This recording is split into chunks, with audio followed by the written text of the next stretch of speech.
Tulong bihikulo nagkarambola sa kalabaan kan Almeda Highway sa Naga City, huli subuot sa sarong jeep na biglang nagsiko.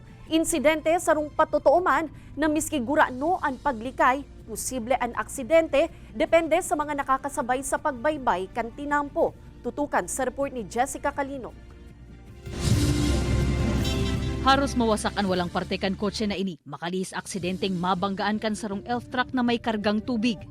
Nangyari ini sa kalabaan kan Almeda Highway sa Naga City, pasado alas 6 kasubagong aga. Susug sa istorya kan driver kan truck, nagkarga sinda nin tubig sa banwaan nin Pili, asin pasiring nakuta na sa banwaan kan Milaor para i-deliver ini. Alagad pag-abot sa may pakurbadang porsyon kan Almeda Highway, sarong jeep ang nagkat sa iyang linya. Sabay-sabay lang kami, tapos nagluway-luway siya palaog sa linya ko.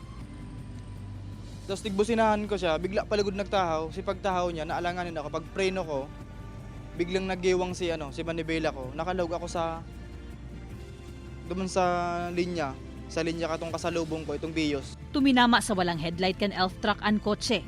Pakasabit, sa kaman inabot ang truck na kasunudan ka ini.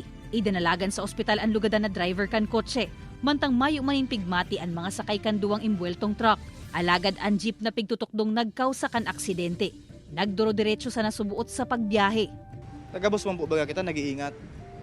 Isay man na driver, maingat talaga. Hindi kung arugan mga kasabayan mo, bigla kang kinakat, ma-disgrasya ka talaga. Sa ngunya, nagpaparahay pa sa ospital ang nairidong driver kan kotse.